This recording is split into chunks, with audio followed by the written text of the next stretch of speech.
যে দেখো এই পিচ্চি মেয়েটা, আমি একে বলছি যে ছাদ থেকে চ নিচে চ, কিন্তু না, ইনি এসেছেন কোথায়? মশলা বাটতে। দেখো কিভাবে মশলা বাটে, দেখো সবাই দেখো, আবার দেখিয়ে দিচ্ছে কি অসভ্য ভাবো। যদি একবার হাতে লাগে তাহলে কি হবে? হাতের আঙ্গুলের অস্তিত্ব থাকবে তোমার ওই কচি দুটো হাতের? আবার আমাকে বকা দেওয়া হচ্ছে, আবার পাপ।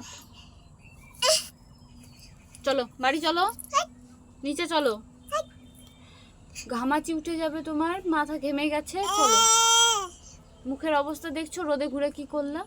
চলো হাত মুখ ধুয়ে নিবা, চলো চলো।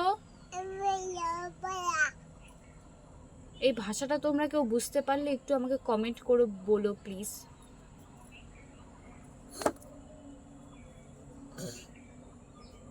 চলো চলো চলো নিচে চলো, ঠিকই হয়েছে।